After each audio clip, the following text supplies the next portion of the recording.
কলকাতার অভিনেত্রী জ্যোতিময়ী সাম্প্রতিক সাকিব খানের সাথে জুটি বেঁধে প্রিন্স সিনেমায় অভিনয় করছেন। সেই সিনেমায় প্রচারণায় নায়িকার কোমরে হাত দেওয়া নিয়ে মুখ খুললেন টলিউড অভিনেত্রী।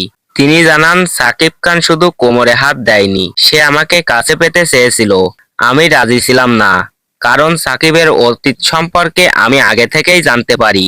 সে কারণে সব সময় সতর্ক থাকতাম। সেদিন তো জনসম্মুখে লজ্জাজনক অবস্থানে ফেলেই দিলেন তিনি।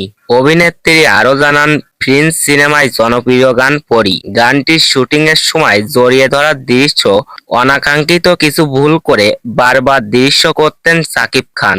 বিশেষ করে তার হাত বারবার শাড়ির নিচে দিত, আমার কোমরের অংশের দিকে, আর আমার দিকে কেমন করে যেন তাকাতো। আবার সেসব নিয়েও সরি বলতেন তিনি। এই অভিনেত্রী আরো জানান, ইদিকা পাল সাকিব খানের সঙ্গে 2টি সিনেমা করার পরে আর কেন সিনেমা করেননি। আপনি জানেন ইদিকা পাল সাকিব খানের টার্গেটে পরিণত হয়েছিল।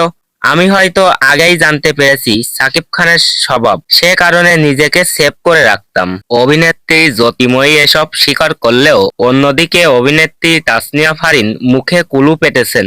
একই অনুষ্ঠানে এই অভিনেত্রী উপস্থিত ছিলেন। সাকিব খান তো কথা বলতে বলতে দুই নায়িকার পিছন দিয়ে তাদের কোমরে হাত ঢুকিয়ে দিয়েছিলেন। জ্যোতিময়ী অস্থির বোধ করলে হাত বারবার সরিয়ে দিলেও তাসনিয়া ফারিনের মুখের দৃশ্য ছিল বিরক্তির ছাপ।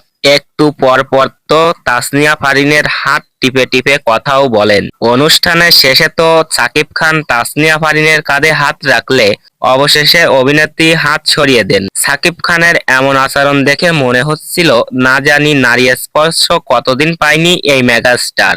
অর্থাৎ দিন দিন ঘোড়া চলছে সাকিব খানের।